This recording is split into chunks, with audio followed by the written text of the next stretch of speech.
Dear student, I am Professor Abdurrahman and today we will discuss a very important topic that if you don't understand someone question, what would be your reply? Let's start with our lecture. If you are not understanding someone question, so you can also say something like that. Can you repeat that please? क्या आप ये दोबारा repeat कर सकते हैं, दोहरा सकते हैं sir? Sorry, I am not sure what you mean.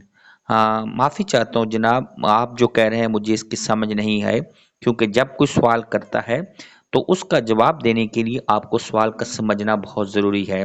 क्योंकि हमारी इंग्लिश लैंग्वेज के अंदर अक्सर ये होता है कि हम पूरी तरह सवाल नहीं समझ पाते, लेकिन उनका जवाब देने की कोशिश करते हैं।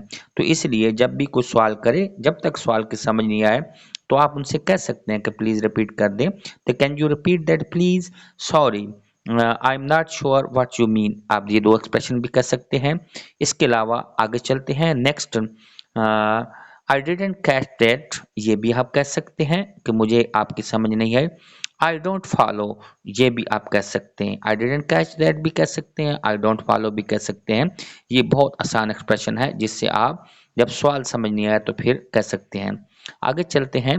That I am sorry but you have lost me, यह सेंटेंस भी कहते हैं मैं माफ़ी चाहता हूँ कि मुझे आपकी समझ नहीं आई। Could you run that by me again, क्या आप मेरे लिए वो बात दोबारा कर सकते हैं, कह सकते हैं प्लीज़। ये दो एक्सप्रेशन भी आप उस वक्त कह सकते हैं जब आपको बात की समझ नहीं आती। Would you mind repeating that, आप ये भी कर सकते हैं कि बराए मेहरबानी क्या आप रिपीट कर सकते हैं।